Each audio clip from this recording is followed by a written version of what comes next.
मागील 3 दिवसांपासून जालन्यात झालेल्या मुसळधार पावसामुळे शहरातील अनेक भागात पाणी साचले आहे। विशेषतः रेल्वे स्टेशन परिसरातील भुयारी रेल्वे पुलात पावसाचं पाणी साचून मोठा जलसाठा झाला आहे।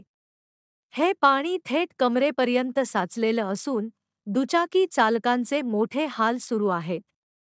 पाण्यातून जाताना दुचाक्यांच्या इंजिनमध्ये पाणी शिरत असल्याने वाहनं बंद पडत आहेत।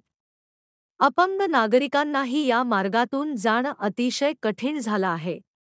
नागरिकांना या भुयारी मार्गातून जाण्यासाठी तासनतास प्रतीक्षा करावी लागते। प्रशासनाकडून या पाण्याची मोटारीने विल्हेवाट लावण्याचे प्रयत्न सुरू झाले असले तरी परिस्थिती पूर्ववत नाहीये। या भागात मोठा नाला तयार करण्यात आलेला असतानाही भुयारी पुलाची लेव्हल नाल्यापेक्षा खाली असल्याने पाणी वाहून जात नाहीये। परिणामी प्रत्येक पावसाळ्यात हीच समस्या उद्भवत आहे। स्थानिक नागरिकांनी प्रशासनाकडे तात्काळ पाणी उपसण्याची यंत्रणा आणि जलनिस्सारणाची चोख व्यवस्था करण्याची मागणी केली आहे। सर, आता हमेशासाठी एकच झालंय, थोडा भी पाऊस पडला की पाणी तुम्हाला लागलंय। मुलांची शाळेची मुलं येतात जातात, जायला रस्ता एक घंटा ट्रेनचं गेट बंद राहतं तिकडनं। आता वरतून पण येणं जाणं होतं तर वरतून पण बंद करण्यात आलेलं आहे आणि इंजिनियरने एवढं चुकीचं काम केलेलं आहे की म्हणजे थोडा भी पाऊस पडला की तर पाणी 4-4-5-5 फूट पाणी तुम्हाला लागले आणि एवढं बोगस काम आहे। सरी पब्लिकला यायला जायला 1-2 घंटे वरतून गेट बंद असतं आणि यायला पण तकलीफ होते।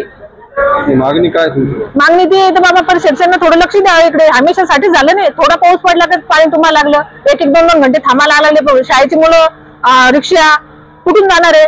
थोडं लक्ष, नाकाळजीपणा चालू आहे, थोडं लक्ष द्यायला पाहिजे ना। वरतून बी पाऊस पडला तर पटरीच्या वरतून बी खाली पाणी यायला लागलं, पुलाच्या खालीहून पण वरतून पण। ममता लक्ष्मण काही सोशल मीडियावरून अवघड आहे आम्हाला।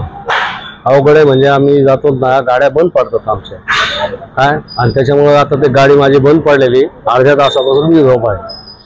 अर्ध्या तासापासून उभा आहे मी इथं। कारण काय म्हणजे पुलाचं जे आहे ना हे बरोबर पाणी काढलेलं नाही त्या लोकांनी, ऐकलं का। आणि हे रेल्वे प्रशासनाचं कसं आहे माहितीये का, चुकीचा मार्ग आहे हा। रेल्वे प्रशासनाचा चुकीचा मार्ग आहे। त्याने जे नाला आहे मोठा त्याच्यामध्ये जे पाणी काढले त्या नाल्यामध्ये अगोदरच पाणी राहतंय, त्याच्यामध्ये, आणि हे पाणी जाऊ शकत नाही त्याच्यामध्ये। तर त्याच्यासाठी त्याने काही बंदोबस्त केलेला नाही। आता रेल्वेने तर भुयारी मार्ग केला, तुम्हाला सांगतो मी, भुयारी मार्ग केला तिथं कसं आहे, आमच्या गेटवर जे आहे ना इतका अडथळा निर्माण होत होता। कसा निर्माण होता तर ती आमची मालगाडी आली, एक मालगाडी उभा राहिली तर कमीत कमी आम्हाला 1-2 तास आम्हाला तिथं थांबावं लागत होतं। थांबावं लागत होतं ना का। पर्याय व्यवस्था केली, पर्याय व्यवस्था केली, पण हे पाण्याचा बंदोबस्त काय आहे?